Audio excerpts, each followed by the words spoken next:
The radio crackled through the smoke and the screaming alarms, a child's voice steady as stone.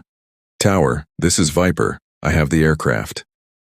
Outside the shattered cockpit windows, 2 F-22s held formation like silent guardians, their pilots staring at the commercial airliner as if they had just seen a ghost. Before you watch the full story, comment below. Which country are you watching from? And don't forget to subscribe, because tomorrow's story might be even bigger. Seat 34A was nothing special. An 11-year-old girl sat alone by the window, hoodie pulled half over her eyes, a faded blue backpack resting against her knees like a tired pet. The backpack was old, the zipper half broken, a small embroidered star almost worn away on the side. She watched the clouds the way other kids watched cartoons, quiet, almost invisible. The flight attendant offered her a juice box with the same polite smile she gave every other child. The man across the aisle, a retired airline captain in a pressed polo shirt, glanced at her once and chuckled under his breath to his wife. Kids these days probably can't even tie her own shoes without YouTube. The girl didn't look up. She just shifted the backpack a little closer and kept watching the wing, her small fingers resting lightly on the plastic armrest as if she could feel the airplane's pulse through the metal. Somewhere deep behind her eyes a memory flickered. Cold hangar air at dawn, the sharp smell of jet fuel, a man's gloved hand guiding hers across a throttle that was still warm from the last flight. "Remember this feeling, little Viper," the voice had said, low and steady. "One day it might save more than just you." She had been 8 then. The call sign had been a private joke between them, spoken only in empty hangars and on quiet taxiways. No one else was supposed to hear it. Ever. She carried that name the way other children carried stuffed animals, hidden, protected, never spoken aloud. The 737 climbed through 31,000 feet over the open Midwest, engines humming the familiar song every passenger trusts without thinking. Sunlight slanted through the windows. A baby cried somewhere behind her and was quickly soothed. The girl in 34A felt the airplane the way a pianist feels the keys, every vibration, every tiny shift in the air. Then the song changed. A low, irregular thump rolled through the airframe, soft enough that most people only frowned and went back to their screens. The girl tilted her head slightly, listening the way a musician listens for a wrong note. The left engine's vibration pattern was off by a fraction of a second. No one else noticed. She pressed her fingertips harder against the armrest and waited. 30 seconds later, the thump became a growl. Warning lights bloomed on the flight deck far ahead. The first officer's voice, still calm, came over the intercom. "Ladies and gentlemen, we're experiencing a minor mechanical issue. Please remain seated with your seatbelts fastened." The retired captain across the aisle nodded knowingly. "They'll sort it. Always do." The girl did not nod. She was already counting the seconds between the irregular pulses, mapping the failure in her mind the way she had once mapped practice emergencies on a simulator that was never meant for a child. Then the left engine exploded. The sound was not a boom so much as a metal animal tearing itself apart. Shrapnel ripped through the cowling with a sound like distant gunfire. The aircraft yawed hard left, throwing trays and phones into the aisle. Oxygen masks dropped like white snakes. Screams filled the cabin, sharp and raw. The pilots fought the controls, voices tight over the radio declaring an emergency to a tower that suddenly sounded very far away. The airplane began to lose altitude in a sick sideways slide, the horizon tilting outside the windows. Stay with me here, because what happens next is the part nobody saw coming. In the chaos, the girl unbuckled her seatbelt with deliberate calm. The flight attendant nearest her shouted for everyone to stay seated. The retired captain reached across the aisle and grabbed her thin arm. "Kid, sit down. You're going to get yourself killed." She looked at him with eyes that suddenly seemed far older than 11 and said, quiet enough that only he heard, "The left engine's gone. Right engine's already surging. They're going to lose both if they keep trying to climb on the remaining power." He stared at her as if she had spoken in another language. Around them, passengers sobbed and prayed. A woman in the next row clutched a rosary so hard her knuckles turned white. "Would you have broken cover and revealed a classified call sign to save hundreds of strangers?" She pulled free and moved up the aisle through the smoke and the panic, the faded blue backpack still clutched in one hand.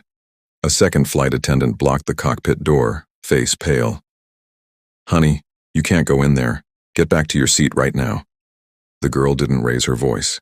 She simply listed, in a tone so precise it cut through the alarms, the exact sequence of circuit breakers that needed to be pulled to isolate the bleeding hydraulic line on the right side before the pressure dropped below critical. The first officer, already half out of his seat with a checklist in his hand, froze. That knowledge was not in any civilian training manual. It belonged to people who had flown things that could kill you for breathing wrong. The captain turned, face gray under the emergency lights. "Who the hell are you?" She didn't answer with a name. She just said, "I can fly this." They almost threw her out. The retired captain from the cabin had followed, red-faced, shouting that this was insanity, that no child belonged anywhere near the controls of a commercial jet. The first officer hesitated, looking from the dying instruments to the small figure in the oversized hoodie. Then the right engine coughed once, twice, and began to spool down with a sound like a dying animal.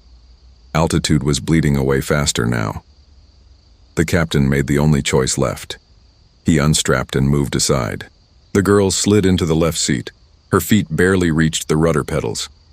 She set the backpack carefully on the floor beside the seat, unzipped it with one hand, and took out a thin, worn leather glove, her father's. She slipped it onto her right hand, flexed her fingers once, and felt the old stitching press against her skin like a promise.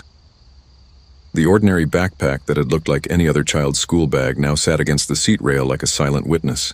Her hands moved across the throttles and the mode control panel with the economy of someone who had practiced the motions in her sleep for years. Declaring emergency fuel, request vectors for the nearest suitable runway. We're heavy, we're dirty, and we have limited hydraulics.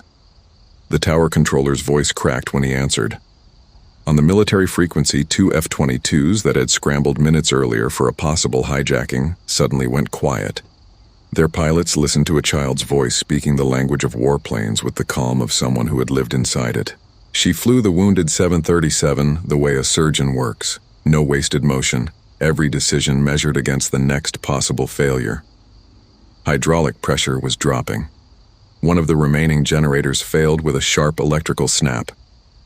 The airplane wanted to roll left every time she blinked. Inside the crisis, a second crisis bloomed. The landing gear refused to extend on the first try, the lights staying stubbornly red. She recycled the system, talking to the airplane under her breath the way her father used to, while the first officer watched in stunned silence, and the retired captain in the doorway finally stopped speaking. Smoke drifted in thin streams across the glare shield. Outside the windows, the ground was rising faster than it should. On final approach, the prophetic words returned to her like an echo carried on the wind. One day it might save more than just you. She flared a fraction early, felt the main wheels kiss the runway hard enough to bounce once, and held the nose off as long as the remaining hydraulics would allow. The airplane settled, smoked, and stopped 3,000 feet down a runway that had never looked so long or so short at the same time. The silence that followed was deeper than any sound. Then the first voice was the retired captain's, rough and small from the doorway. Jesus Christ. Outside, the 2 F-22s overflew low and slow, wingtip to wingtip, their shadows sliding across the cracked runway. Their lead pilot keyed the radio, voice tight with something that was not protocol. "Tower, confirm the call sign on that civilian aircraft." The tower controller answered after a long pause, as if he needed to hear the words again himself. "They say, Viper." The F-22 pilot was quiet for 3 full seconds. Then, softer than the jet noise, almost a whisper across the frequency. "Copy that. Viper has the aircraft. Escort complete."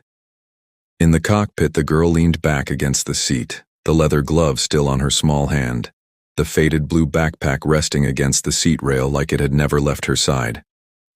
Smoke drifted through the open door. Somewhere behind her, passengers began to cry with the raw relief of people who had just been handed their lives back by a child they never noticed boarding. The first officer reached out, hesitated, then gently touched her shoulder. He didn't speak. He didn't need to.